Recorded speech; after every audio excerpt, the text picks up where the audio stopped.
Yeah, do you want to go next to your Game of the Year list?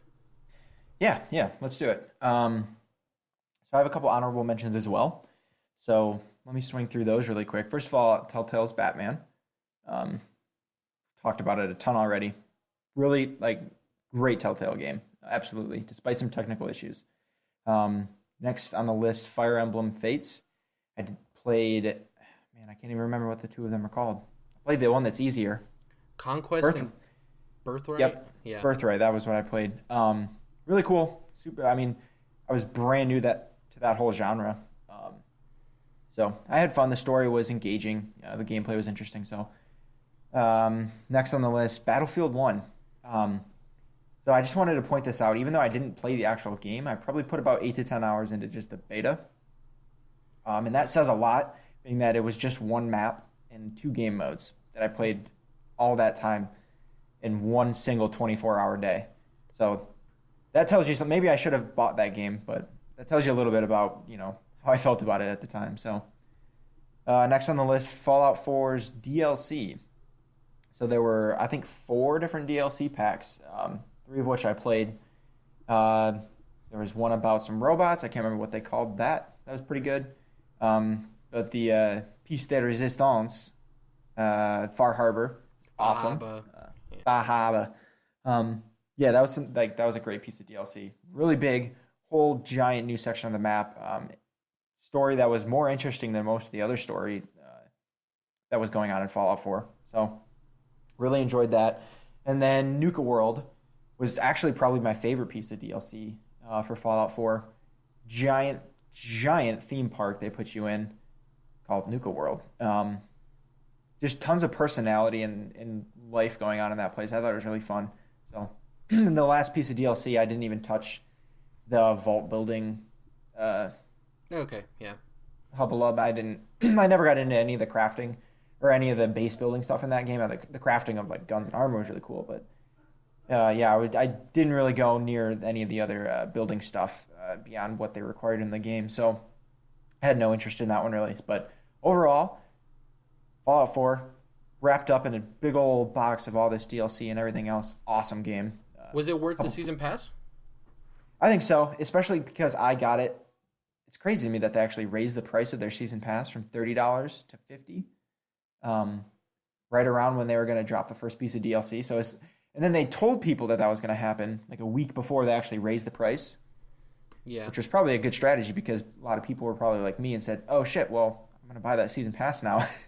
Yeah. Is that last piece of motivation I needed because I knew I was going to play that DLC one way or another. So yeah, I think it was worth the $30. Even I would say it was even worth the $50. Of course, that's if you're really into Fallout 4 still. So loved all that, tons of fun. So those are some honorable mentions. On to my top 5 games of the year. So for these 5, not necessarily my personal favorite games in this order, although they are, but that's not what this list would happen to be based on, the criteria I use in my head. But just the games that I thought were just the best games as a total package that were released this year that I played or had enough experience with to know. So, number 5, Doom. Solid game. Yep. Yeah, definitely deserves to be in most people's top lists for 2016. Awesome game.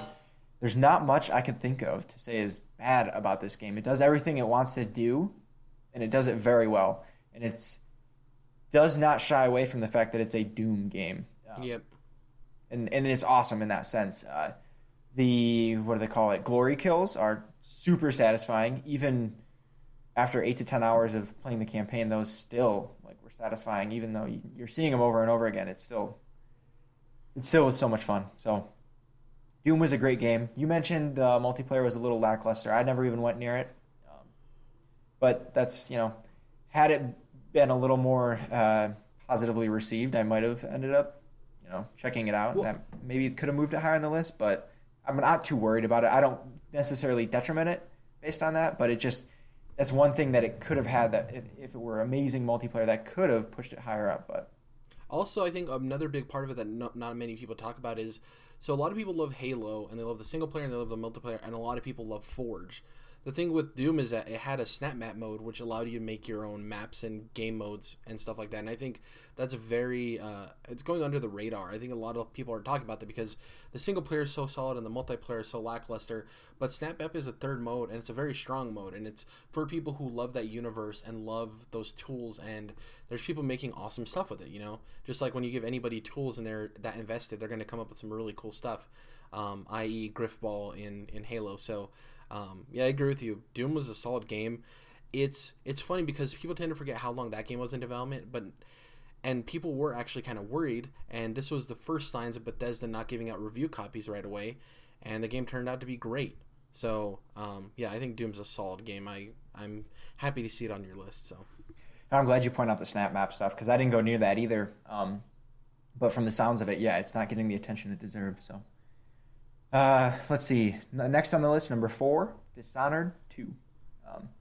I had a ton of fun with this game as well, and I've actually just heard a news story today that it should have already gotten or is soon to get a patch for a new game plus mode that substantially changes the replay value that you'll get out of this. So instead of just starting a new game with the other character that you didn't play as the first time, now you can start a new game plus game where you start as the other character, but you now have access to both of their abilities if you level cool. up. And you get to keep, being a new game plus, you get to keep all the levels you had gained already from the last game. And all the, what they call bone charms, which are different, varying things you can equip to change statuses of certain things.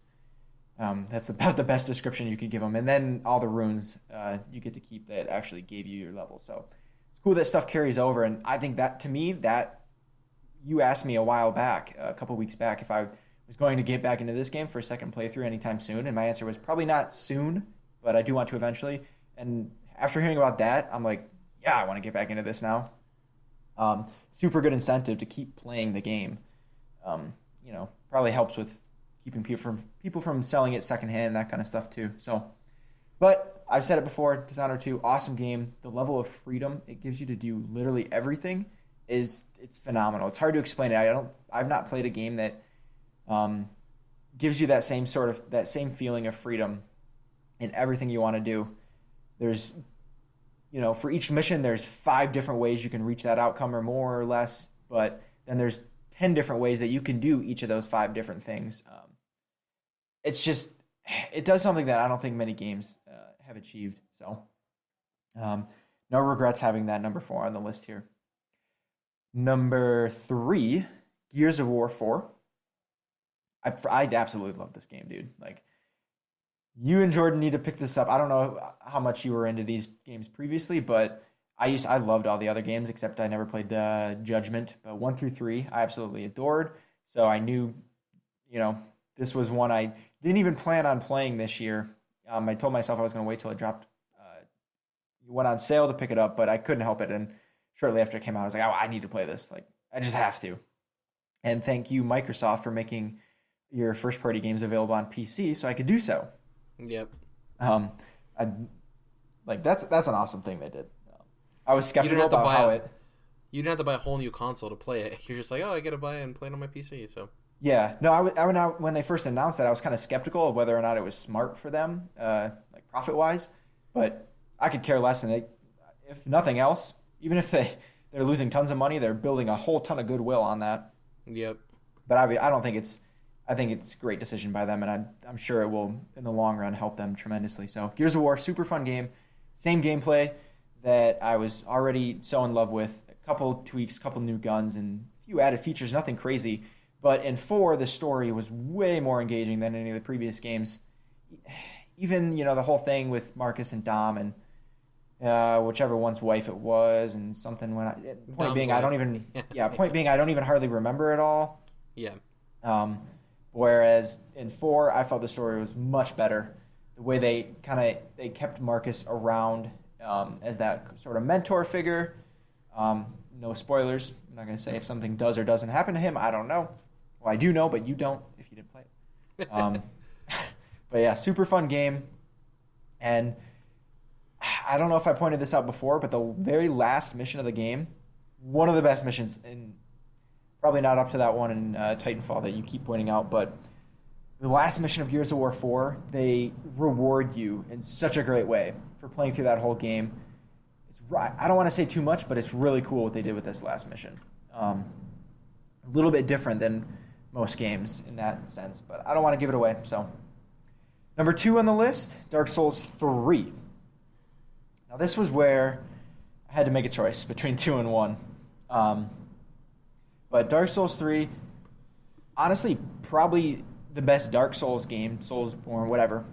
The best, one of From Software's games, I think. Technically, gameplay design, and everything else, I think it's by far the best Dark Souls game. Everything about it was pretty darn near perfect. Haven't touched the DLC yet, but I'm going to get into that at some point. Even though I just said all that about this game, I still personally am always going to like Dark Souls 1 more. Just because that was my entry point to the series, and it just brought me, introduced me to a whole new style of game, and really taught me a lot about myself too, and kind of gives you that sort of patience with yourself, different than the kind with Overcooked, because I can't put up with others who are incompetent. But if I made the mistake myself, I can own that and learn from it, and it's such a rewarding game. But yeah, Dark Souls 3, getting back to it, great game. Same with all the other ones. I'm not huge into the story and the lore around these. A lot of people get into it, and for what I do know about it, it's really cool. But that's not the main draw for me. It's that gameplay and the feeling of reward when you finally beat that boss that's been kicking your ass for 30 attempts. It's like there's nothing else that gives you that feeling. Maybe winning the Super Bowl. I don't know. Number 1 on the list, no surprise here, Uncharted 4. We've talked about it in previous episodes, but this is pretty darn neat. I'm not going to say it's a perfect game, but to me, it's a 10 out of 10. There's nothing that I really would have wanted them to do better or change in this game. It's just, it does everything as good as it possibly can. It improves upon the previous titles in the franchise in every way. The story is easily the best that they've had in any Uncharted game. Presentation, the way the cinematic elements and cutscenes blend in with the actual gameplay is just second to none. Uncharted 4 is a fantastic game. I'll leave it at that. So that's your game of the year, your piece de resistance. Yes. I feel like I've been talking for half an hour, but yeah. Yeah, I like your list. It's that choice there between Dark Souls 3 and Uncharted 4 is a tough one, but somebody was had tough. to make it. Yeah. I didn't take it lightly. I put a lot of thought into it. So. Yeah.